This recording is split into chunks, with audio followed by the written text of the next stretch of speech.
Hello friends, good evening. কেমন আছো তোমরা? সবাই ভালো আছো নিশ্চয়ই। এখন ঘড়িতে বাজে সন্ধে 6টা। আর আমাদের জানোই তো অনেক বড় সংসার, তো সবার রুটি করব। আজকে একটু সকাল সকালই রুটি করে নেব দুটো কারণে। কারণ একটা হচ্ছে বাবাই পড়তে যাবে, এই যে বাবাই পড়তে বসে পড়েছে দেখো ঘরে। বাবাই পড়তে যাবে, আর এই যে 7টায় পড়তে যাবে, আসবে সেই 11:30টায়।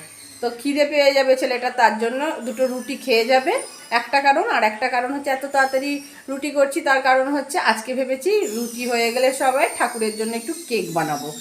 কারণ সামনেই 25শে ডিসেম্বর, আমরা তো কেক খাবোই সবাই, কিনে নিয়ে এসেও খাবো আর বাড়িতে বানালো, তাতে তো ডিম দেওয়া থাকবে। আর তার আগে যদি ঠাকুরের জন্য একটু ব্যবস্থা করা হয়, কারণ ঠাকুরের জন্যই তো এত কিছু, তাই না? তার জন্য ভেবেছি ঠাকুরের আগে কেকটা বানিয়ে নেবো আজকে। ঠাকুরের জন্য ঠাকুরের কড়াতে বার করেছি, সুন্দরভাবে করে নেবো। কারণ দোকান থেকেও নিরামিষ কেক কিনতে পাওয়া যায়, কিন্তু সেইগুলো কি এত শুদ্ধ বস্ত্রে শুদ্ধ আচরণে হয় না মনে হয়। তার জন্য বাইরে থেকে কেক কিনে নিয়ে এসে কখনোই ঠাকুরকে দিই না আমরা। তাই ভেবেছি এখন যেহেতু সময় আছে, তো আজকে একটু ঠাকুরের জন্য কেক বানাবো। আর একটাই কেক বানাবো। তোমরা সবাই জানো আমাদের আলাদা আলাদা বাড়ি, আর সবার একটা করে ঠাকুর ঘর রয়েছে, তো সবার ঠাকুর আছে। তো একটাই কেক বানাবো, আর ঠাকুরকে তো আর অনেকটা অনেকটা করে দেয় না, অল্প অল্প করে দেয়। তার জন্য একটাই বড় কেক বানাবো, তাই থেকে সবাই মিলে ভাগ করে নেব, সবার ঠাকুরকে দিয়ে দেবো। তো তাড়াতাড়ি করে তার জন্য ঝুমা আঁচ দিতে চলে গেছে।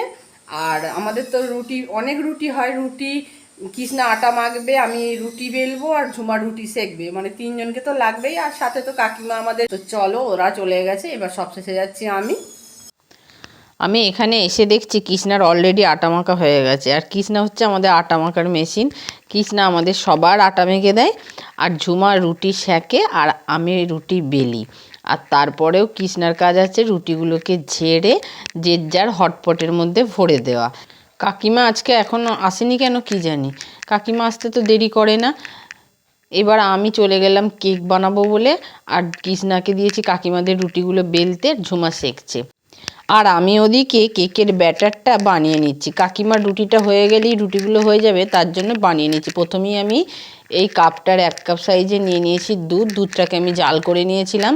দিয়ে দিলাম বাটির 1 বাটি চিনি, দিয়ে খুব ভালো করে চিনিটাকে দুধের মধ্যে মিশিয়ে নেব। যতক্ষণ না পর্যন্ত চিনিটা দুধের মধ্যে গুলে যায়, ততক্ষণ আমি এটাকে খুব ভালো করে নেড়ে নেড়ে মিশিয়ে নেব। এরপর দিয়ে দিলাম 1 বাটি পরিমাণ সুজি, আর দিলাম 1 বাটি পরিমাণ ময়দা, আর সাথে দিয়ে দিলাম সাদা তেল। 1 বাটির থেকে একটু কম দিয়েছি। দিয়ে খুব ভালো করে এটাকে সময় নিয়ে মিক্সড করে নিচ্ছি। প্রতি বছরই আমরা ঠাকুরের জন্য এরকম নিরামিষ কেক বানিয়ে থাকি। এখানে দিয়ে দিলাম একটু বেকিং সোডা, আর সাথে দিয়ে দেব বেকিং পাউডার। আর কেকটা যেহেতু আমি চকলেট কেক বানাবো, তার জন্য কোকো পাউডার একটু দিয়ে দিলাম। 1 চামচ পরিমাণ কোকো পাউডার দিয়ে দিলাম। দিয়ে এবার এটাকে খুব ভালো করে মিশিয়ে নিতে হবে। আর একটা জিনিস দিতে ভুলে গেছি, ভ্যানিলা এসেন্স দিয়ে দিলাম।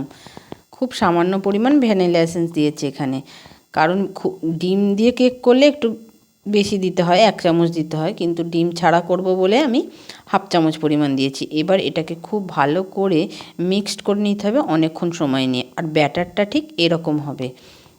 আমার ব্যাটার তৈরি হয়ে গেছে।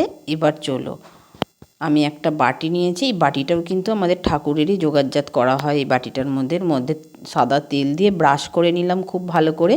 এরপর মানুকে বললাম, মানু তোর পরিষ্কার সাদা কাগজ নিয়ে আয়, তোর খাতা থেকে একটা ছিঁড়ে। মানু অঙ্ক খাতার পেজ একটা ছিঁড়ে নিয়ে এসছে, আর আমি ওই পেজটাকে অর্ধেকটা ছিঁড়ে নিয়েছি, বাটির মধ্যে ভালো করে লাগিয়ে দিলাম। আর ওর মধ্যেও আমি তেল ব্রাশ করে নিচ্ছি খুব ভালো করে। প্রত্যেক বছরই আমরা এইরকম কেক একটা করে ঠাকুরের বানাই। আমরা খাবো আর ঠাকুরের খাবে না, তার জন্য আগে থেকেই বানিয়ে নিই। ব্যাটারটা ওর মধ্যে দিয়ে দিয়েছি। এবার আমি খুব ভালো করে বাটিটাকে নেড়ে নেড়ে ঠুকে ঠুকে বসিয়ে নেব। কেন বলো তো? যাতে ভিতরে যদি কোনো ফাঁকা থাকে কিছু, তার জন্য।